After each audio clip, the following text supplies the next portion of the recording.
So I'm sitting here with Dr. Bobby Driscoll. We're going to talk about sleep and what we do to sleep better. So maybe what we should do, should we start kind of early in the day and kind of work, so start like in the morning, what we're doing to optimize our sleep that night, and then kind of move forward through the day? Yeah, let's do that. Okay. What are you doing in the morning to optimize your sleep at night? So one of the best things I think to help regulate sleep is to get early morning light. Best to do it without glasses or sunglasses or anything kind of impeding that light penetrating into your eyes. So just as a matter of circumstances, I get up really early in the morning so that I can go swimming. So I'm at the pool at 5 a.m. Sometimes the light's out, sometimes it's not. But regardless, by the time I get out of the water, there is some daylight. Glasses are off, goggles are off. I'm hanging around watching other people swim and, just trying to get 10, 15 minutes of just natural light into my eyes. Okay. I'm doing the same thing, basically. Yeah, I'm up, not as early as you, but when I'm up, I'm outside, and usually working out outside, but also getting that sunlight directly in the eyes. And yeah, for me, it's usually longer than 15 or 20 minutes, but at least shooting for that goal of 15 or 20 minutes and getting bright light. I also think that exercise in the morning I think that's having an effect on syncing the circadian rhythm too. So that's probably going to help you sleep that night as well. Yeah, definitely. There's certainly a difference, at least for me, if I exercise in the morning versus if I exercise in the evening. For sure. You exercise in the evening. It might feel good. It might be the time that you can squeeze into your day, but it really hampers your ability to fall asleep because all those stress hormones are up. They're active. Your metabolism is now raging instead of slowing down and getting ready for sleep. Yeah. Okay. Yeah, same here. I mean, I feel like that's the main thing early in the day for sleep. Although we should probably touch on caffeine consumption. You're a coffee drinker? I'm a tea drinker. Tea drinker. That's right. When do you drink your tea? How do you take your tea? Yes.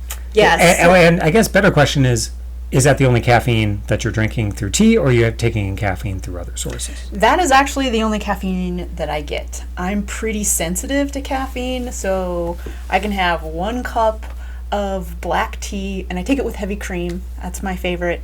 I can sip that throughout the morning, and I never go past 2 o'clock.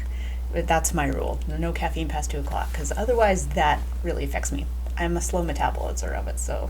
Yeah, I'm also a slow metabolizer. For me, it's usually 2 cups of coffee, and also with cream. And usually by 9 a.m. I've drank all my coffee.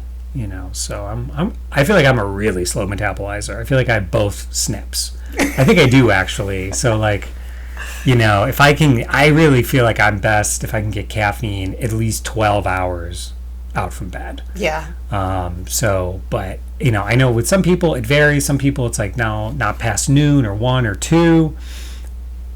Results vary based on your genetics and how sensitive you are. But I do best with trying to mainly the first hour and 2 that I'm awake kind of thing. First couple hours. Yeah, I would say that's pretty much me as well, because I make that 1 cup of tea, and if I haven't drank it within the first couple of hours, it's not appetizing anymore. Yeah. Now, what about, is there anything in the middle of the day that you're doing that specifically is for sleep, good sleep that night? I would say I try to get out of the office and get back into the daylight again. Okay. Just to get a little bit more sunshine, get a little bit more light in the eyes, because morning light and afternoon light are definitely, obviously different. Yeah. And so I just want to tell my brain, hey, it's the middle of the day. Yeah. But nothing else specific. How about you? Not a whole lot specific in the middle of the day. Obviously, some of it's things you're not doing in the middle of the day. Like the caffeine that we talked about. So some of it for me is that. But I can't think of anything specifically in the middle of the day. I know that that's one of those kind of circadian kind of dead zones as it relates to light. Although I do agree, I feel better if I can get some midday light and get some sunshine middle part of the day. I think as you get closer to sunset, my understanding is there's some benefit to that. That low angle solar light as the sun sets, and the spectrum of light that's thrown off by the sunset. So yeah, if I can get outside around that time, not really middle of the day. I guess we're now in the latter third or so of the day. But that's one thing I try to do for that as we approach evening time. Yeah. And then, of course, a lot of things kick off in the evening. So, do you want to talk about that? Yeah, same. I was just thinking, because you made the point of what do you not do. Generally, I do not nap, although I would love to. That's a great point. Yeah, that's a great point. Yeah, unless I'm completely exhausted and sleep just overcomes me. Yeah. I don't nap because I am concerned that it will affect my sleep later on and my ability to fall asleep. Okay. But yeah, as we reach the end of the day, getting outside and getting some of those, that light right before twilight. Yeah. It really does, it's relaxing and it feels good. Yeah. It would be awesome if we were making our dinner over an open fire and then. I know, we're so ancestral health minded, you and I both. Yeah. Well, because we think about when you go camping and you do have that opportunity to cook over an open fire and then everyone sits around the fire, how much more relaxed you are and how easily sleep comes. Yeah. And you check your watch, you're oh, it's 6:30. I'm exhausted. Let's go to bed. Yeah. It's I think, and I'm sure I'm going to get the details of this study wrong, but I know there's a study where they take people camping, essentially, to kind of reset their circadian rhythm. And I think if I remember correctly, some of the people had reported some self-reported sleep issues or insomnia. And it seems like almost all of them after a week of camping, if I remember correctly, were their circadian rhythms were regulated. They were waking up early, falling asleep, shortly after sunset. So yeah, it's amazing the effect that light has on healthy sleep. We do a few things in our house because I have little kids. Tough to shove blue blockers on kids. We do have some of the Philips Hue lights that we use, and they're on timers. So kind of as the sun's going down, they dim a bit. They're kind of that yellow spectrum. Once the sun is down, they're kind of switching more into orange spectrums. Oh, so that's really interesting. Yeah. There's special light bulbs that are changing with the time of the day. Yes. So they're becoming softer, more orange, more sunset colors. Yeah, they're not smart enough to do that yet. I had to set them to do that. But yeah, you can set them. You can put them on timers so that they change automatically the light spectrum. Oh. So we do that with the kids. They always want overhead lights because they want to be stimulated in the evening. They're getting tired and they want to keep playing. So we always turn off overhead lights as well. Those high up lights in the visual field. But yeah, we're changing our light spectrum. Blue blockers, yay or nay? Yay. Yeah, same here. Love blue blockers. Yeah. I instantly start, getting more tired when those things are on. Yeah. Not seeing as much blue light. Mine are really dark. I don't know. Mine are really dark too. Yeah, yeah. Do you have the blue blocks? Yes, I do. Yes, yeah, I do too. I run into things with those things on. Oh, I know. I step on stuff. I'm like, ow. Ugh, But they're so great at night because my husband still wants to watch TV and I get it. It's a distraction so that his mind kind of turns off. Yeah. But it's great for me because I think the TV is so bright and I really want to be enveloped in darkness and put those blue blockers on and yeah. I feel a lot better. We actually use a projector at night. I have a digital projector. I didn't get it for this purpose. I got it because I just so happen to have an amazing wall to project stuff on, and I thought that'd be cool. But over time, I realized, this is nice because it's not really throwing light off. You're projecting light, and obviously there's some light coming off of it, and you can adjust the spectrum with all the different tools out there, Flux and all these tools, or some of the native Apple programs.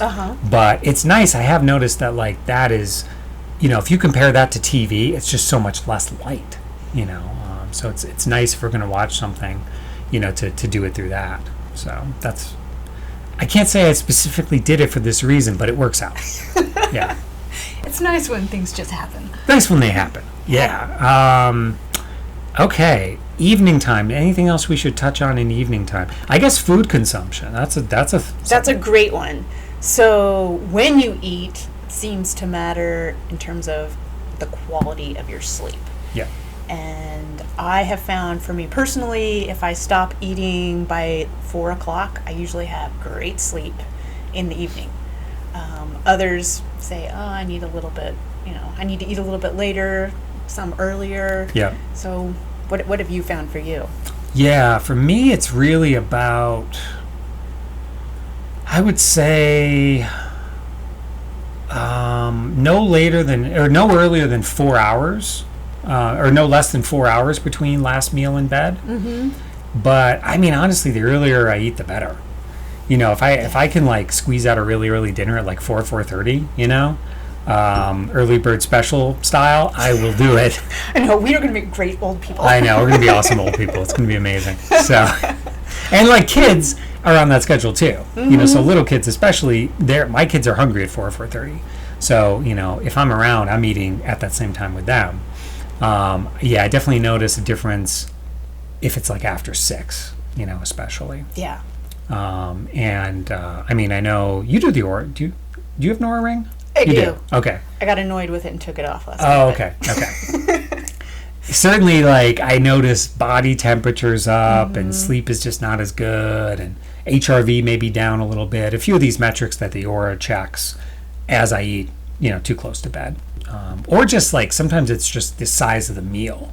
Yeah. If I'm doing like one meal a day that day, and I'm eating like 2,500 calories in one meal, and it's 5 o'clock, between 5 and 6, even though it's relatively early when I stop, it's just such a large amount of food to digest. So that I found can make a difference too. So certainly, and I'm not advocating for cheat nights, but they happen sometimes. Oh yeah, those seem to really, no matter what the timing is, adversely affect sleep quality. Alcohol. For sure, alcohol is a problem. Yeah. Many people say, like, I get so relaxed and then I pass out. I'm like, yeah, you passed out. Yeah. You're not sleeping. Yes. And then later what happens? Oh, well, I wake up because I'm hot, or I have to pee, or I just wake up. Yeah. Yeah. And, if we were to record that night of sleep, they would say, like, oh, your REM was terrible. You really weren't in deep sleep. You were just... Yeah, exactly. Yeah, I mean, the sleep architecture is completely disrupted. So, yeah, I agree. If you're going to drink early. Drink really early. Drink early. So that's definitely another one that can affect sleep. Anything else in that kind of that time period or hours leading up to sleep? Oh, I can think of one more thing. If I can do the sauna in the hours leading up to sleep, whew, that makes a big difference in a positive way for sleep. I mean, I fall asleep quicker, so the latency's better, the quality's better, everything. So that is one thing that I don't do every night, unfortunately. I just kind of get the sauna in when I can, and that's a separate podcast for sure. But if I can get that in at that time, kind of in that maybe 90 minutes out to 2 hours out from sleep especially seems to be the sweet spot. It definitely improves my quality. What's the hypothesis behind that? I think the hypothesis is you turn on cooling mechanisms in the body. So the body turns on all these cooling mechanisms to cool itself down from the sauna, and it overcompensates. So what happens, and if you've ever been in a sauna and a couple hours later you're like, wow, I'm kind of chilly now, that's weird. That's what's happening, is like you've had all this capillary dilation at the surface of the skin. You've turned on all these ways for the body to cool, and then it overshoots that. And as it's overshooting that, you're getting into bed. And so you're getting a faster drop in temperature than you otherwise would. I think that's the theory. Okay, so we need to cool our body temperature in order to help facilitate sleep. Yes, body temperature has to cool about 2 to 3 degrees to get us into deep sleep. Do we need a sauna to be able to do this? I don't think so. I think a hot shower before bed. Many people will say, oh, I always sleep better after a hot shower. Hot bath would be another mechanism. I don't usually recommend, it's paradoxical because we want to cool, so it's like cold shower, right? But I don't know. That's, in my experience, that's less predictable, and that really wakes some people up, a lot of people. Yeah. Because you'll kick on norepinephrine, and you're just going to get into a place where you're like overly stimulated. So I think heat over cold, leading up to bedtime. Yeah, that makes sense. Makes perfect sense. Yeah. So that hot leads, tub. Yeah. Yeah. Great. So that leads us into what's the optimal temperature for bedtime? Yeah, I think from what I've seen, the lower the better. 65 to 70 seems to be what I've seen in the studies, but obviously that's going to vary person to person. And I've had some patients in the past who are like, I really need it cold. Needs to be like a meat freezer. Me getting into bed.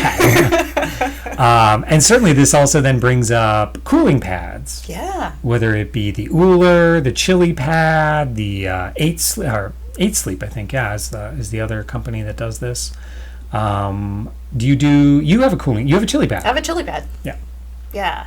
So my husband is not a go for the bedroom being at 65 degrees because he's like, we can't afford to cool the whole house to 65 problem. degrees. Yeah, particularly here in the desert, it's you're getting up to $300, $400, $500 in electricity. So the Chili Pad's a much cheaper alternative to having to drop the ambient temperature that low. So the Chili Pad is basically this insulated blanket that has pipes running through it. Yep.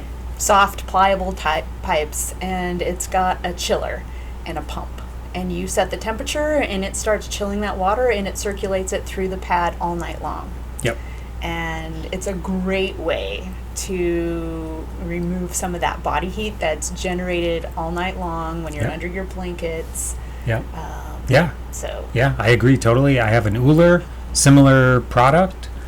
One thing that's nice that I do like, I had a Chili Pad for many years, and then it failed. It was out of warranty, and so I ended up. The Uller was the upgrade at the time. I ended up getting the Uller. One thing I do like about the Uller is you can set a temperature schedule throughout the night. And so, and I've really fallen in love with this what they call warm wake. Whereas you put in the time you want to wake up, and, starting at that time, it basically heats up the Chili Pad or the Uller to it puts it on high. And then you wake up naturally through being kind of heated up. Oh, nice. So it's one of those things with me, usually I want it at least 15 minutes before I want to wake up. I want to have that warm wake going on so that at the time I want to wake up, it's actually hot. But it works. I mean, it definitely, you don't need an alarm clock, Great. Yeah, so it's a pretty cool feature. And I know 8 Sleep, I don't have experience with it, but I know that has even more advanced metrics and is actually measuring things, I believe, throughout the night and adjusting temperature based on the biometric data that it's getting. So, yeah, I'm all for these things. And the main benefit of them is, cooling you, keeping us cool, simulating that like sleeping on the ground, ancestral, effect. So, speaking of sleeping on the ground, do you ground? I have grounded sheets. I don't sleep on the ground. No judgment on anybody who does that, but I don't sleep on the ground. I sleep in a comfortable bed, but I do use grounded sheets. Yeah. You? Yeah, I have a grounding mat that's on my bed. It sits actually on top of the cooling pad. Okay. I had grounded sheets, but then eventually they end up in the dryer with a dryer sheet, and they're just no good after that. Yeah, they have to be replaced fairly regularly. Yeah. So at the grounding mat, I'm sure it's not as great as having direct silver contact like the sheets have, but it's something. Yeah, it's giving you that grounding effect. Yeah. And I've had a lot of people say, I feel like it subjectively helped my sleep quality when I got it. I can't say it made a difference in the metrics, the aura metrics, but it feels like... I suppose we should mention what grounding is for those people who this might be new for. Great point. So grounding is basically being connected to the earth. So when we're connected to the earth, electrons can freely flow from us to the earth or vice versa. And so we're not building up, I think of it as like building up a charge, basically. If you're not grounded, so if you're walking around with rubber-soled shoes, everybody's probably had the experience of shocking someone or being shocked. Yeah. That's what that is, right? You're building up a charge that's not being grounded through the earth. And grounded sheets, grounding mats, all those things can help. So, yeah. And you're absolutely right. In the ancestral times, we walked around with, either leather or some kind of animal skin on our feet. We were always grounded. Yeah, we were always grounded, or bare feet on the ground. So if you're just somebody who wants to get out and get grounded, go outside, get in your garden with your shoes off, go to the ocean, go to a lake. Great grounding there. Yep. In the water and in the sand. And you can ground through concrete too. That's another important thing. Yeah. You can ground through concrete. So. The wetter the better, right? When the wetter the better. Yep. And you can ground through like artificial turf. A lot of artificial turf here in the desert, so you can ground through that as well. Oh, that's interesting. I didn't know that, because I would have thought that the rubber would have impeded it. I would have thought that too. And I can't remember where I was reading where somebody had actually, actually investigated it. It's not that hard to study it. So, and they were able to ground through it. So awesome. So get outside, everyone. Yeah, I think that's more or less everything with sleep. Seem like we kind of hit the high points at least. Yeah, I guess we could talk about like supplements for sleep. We should save that for maybe a separate. Yeah. Okay. Yeah, we should. I like that idea though. Maybe that'll be our next thing, is supplements for sleep. Okay. So I would say one last thing for sleep is like developing a routine. As kids, we loved routines. And as adults, we're like, no, I don't want a routine. I want to stay up all night. I want to do whatever yourself, I Matt. want to do. I love routines. But I think it's so important for sleep habits and letting the body know, this is the time to wind down and get ready for bed. So do you have something you do that's kind of like your routine that you before bed? Recently, I've not had necessarily a winding down practice, other than like I sit with my wife, we talk. Sometimes we watch TV, again, blue blockers, are on and all that. Recently, though, when I go to bed, I turn on a Yoga Nidra script. I use the one through Othership, and that thing is amazing. Like, you just listen to it, you do what it says, and then you're waking up in the morning. So that's kind of been my, but in the past I'd meditated before bed or done breathing practices, and kind of had that as a winding down, but definitely try to unplug from work, at least an hour out, if not more. Usually that's pretty easy because I'm putting little kids to bed and reading stories and things like that. That helps facilitate that. But. So take away the stimulus. Yes. Yes. Because often people want to look at their phones or look at their computers. And I heard it's not so much the blue light that's coming off those, but the fact that they're stimulating. Like you want to keep swiping or you want to read that next email or, that you're getting all these dopamine hits every time you do that. Yeah, it's definitely kind of like it's changing the neurochemistry of the brain. I think that's my thought. I don't know that that's been looked at, but clearly where you should be more serotonergic and GABAergic and kind of more relaxative with those neurotransmitters, suddenly it's like, and then God forbid you get an email that gets you worked up on something. Right, exactly. So, Because the not important email always comes in the right before bed, and then you're thinking about it all night long. Yes, So, unplugging. Great point. Okay. Well, thanks for sharing all these tips and tricks. Yeah, I appreciate, hearing about yours. You're definitely doing some stuff I'm not doing, and we're both, I think, doing a lot of the same stuff, which is good to hear, getting some validation there. And we'll maybe do supplements for sleep next time, or we'll continue on with kind of different lifestyle practices. But thanks for talking about your personal practices today. We should throw in the medical disclaimer, as always. If you're going to do something that we talked about, talk to your doctor. This is not medical advice. Speak with your physician. And if you want us to be one of your doctors, why don't you click the button and set up an informational call. We'd love to speak with you. Nice tie in there. All right. Have a good day. All right.